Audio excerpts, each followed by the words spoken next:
দেউতা দৰৱখিনি খালেনে? খালোঁ। এতিয়া ভাল পাইছোঁ। দৰৱখিনি দুবাৰ খাব লাগিব আৰু ৰাতি এবাৰ খাব লাগিব। তেনেকৈ খাইছোঁ আৰু ৰাতি এবাৰ খাব লাগিব। ভাত কেইটামান খাব পাৰিলেনে? মন নগ'লেও জোৰকৈ কেইটামান ভাত খাব। ভাত খাবলৈ মন নকৰিলেও ৰুটিকে খাব। ভণ্টিয়ে বনাই দিব নহয়। মাৰতো সময়ে নাই। লোকৰ পইচা ধাৰ লৈ থোৱা আছে যেতিয়া এতিয়া পথাৰলৈতো যাবই লাগিব। মাৰো বহুত কষ্ট হৈছে। তই সেইবোৰ চিন্তা কৰিব নালাগে। মোৰ গাটো ভাল হ'লেই মই কাম কৰিবলৈ যাম। মাথো ভগৱানে মোক সোনকালে গাটো ভাল কৰি দিলেই হ'ল। আপুনি ইমান সোনকালে কাম কৰিবলৈ যোৱাটো চিন্তা কৰিব নালাগে। আপোনাৰ গাটো ভালকৈ সুস্থ হৈ লওক। আপুনিতো আমাক সৰুৰ পৰা কাম কৰি খুৱাই আছে আৰু আমাৰ দুইটাক ইমানখিনি পঢ়ুৱালেও। এতিয়া মোক অলপ আপোনালোকৰ কাৰণে কিবা এটা কৰিবলৈ দিয়ক।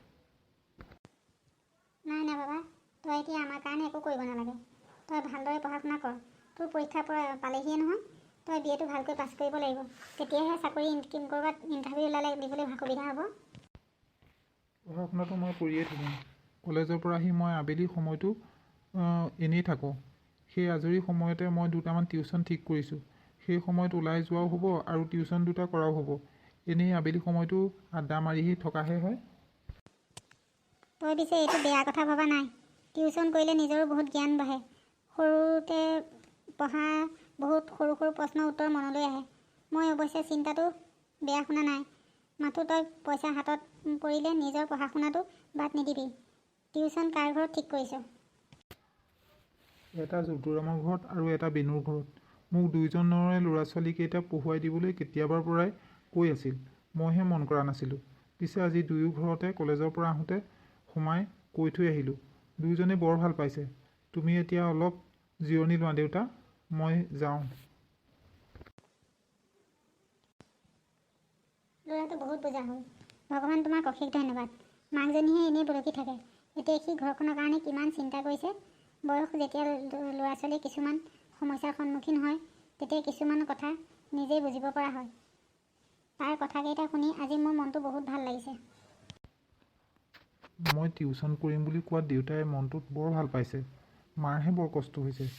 মোৰ বাবেই মায়ে ইমানখিনি টকা লোকৰ ঘৰৰ পৰা ধাৰ কৰি বলগীয়া হ'ল। মই বৰ ভুল কাম কৰিলোঁ। লগৰ সমনীয়াৰ লগত বহুতখিনি টকা অবাবত খৰচ কৰিলোঁ। এতিয়াতো বিপদৰ সময়ত মোক কোনেও নিদিয়ে। ভৱিষ্যতে এনেকুৱা ভুল কেতিয়াও নকৰোঁ আৰু। দাদাইনো অকলে অকলে বহি কি ভাবি আছ? ঘৰখনৰ কথাকে ভাবি আছোঁ। দেউতা ইমানতে ভাল হ'লেই হয়। মই দেউতাক কোৱা নাই। ডাক্তৰে কৈছে দেউতা যদি এইখিনি দৰৱ খাই ভাল নাপায় তেনেহ'লে দেউতাই পেটৰ এখন এক্সৰে কৰিব লাগিব। হয় নেকি? মোকতো তই কোৱাই নাই। নাই, মই কাকো কোৱা নাই। তই মাকো নকবি। মায়ে চিন্তা কৰি থাকিব। মা এনেও এইকেইদিন বহুত কষ্ট হৈছে। দিনত লোকৰ পথাৰলৈ যায় আৰু ৰাতি হ'লে দেউতাৰ লগত টোপনি ক্ষতি হয়। মাৰ দুখৰ একমাত্ৰ অপৰাধী মই। মই যদি ইমানবোৰ পইচা অবাবত খৰচ নকৰিলোহেঁতেন মায়ে তেতিয়া লোকৰ পথাৰত ইমান কষ্ট কৰিব নালাগিলহেঁতেন। হ'ব দে দাদা, তই দুখ কৰি নাথাকিবি। মানুহ মাত্ৰে ভুল হয়। তই যে ভুলখিনি বুজি পালি আজি মই তাতে বহুত সুখী। কোনেও এষাৰ কথা ক'ব নোৱাৰা মোৰ খঙাল দাদাটো ইমান যে ভাল হৈ গ'ল ভাবিলেই ভাল লাগি যায়। এতিয়া আমি বহুত সুখী। ব'ল দুয়োটাই একাপ চাহ খাওঁগৈ। হ'ব দে তেনে, ব'ল যাওঁ।